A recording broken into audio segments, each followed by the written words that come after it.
Kamusta? Welcome to Dames's Life in Northern Samar, Philippines.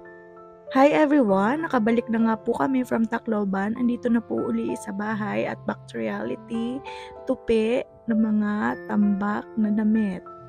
Life in cooking nga for today's vlog. Dahil nga isda ang ulam namin for today, kaya mga pusa namin, ako nagkakandagulo na. So for today's recipe, isinigang na bangus. Nag-get na nga po ako ng pechay, nagbalat ng sibuyas, tapos tinagda dito.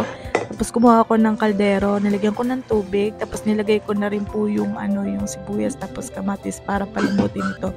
Pakukuluan ko lang po yan. Pero lalagyan ko muna ng asin para magkaroon na ng lasa. Nang kumulo na nga po, is dinurog ko na yung kamatis para mas lalong lumasa sa sabaw natin at magkaroon ng papula-pulang effect dun sa sabaw.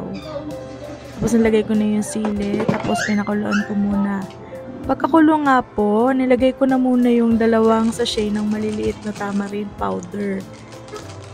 Hinalo ko muna para ma-distribute sa buong sabaw, tapos nilagay ko na yung nilinis nating bangus.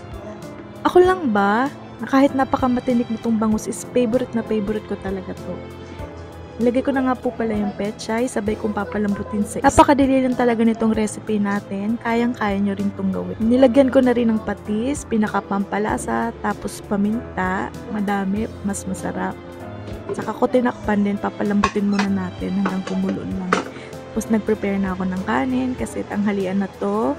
Nagluluto ako nito, then tada! Ready to eat na. Dinagdagan ko ng tamarin kasi medyo hindi maasim.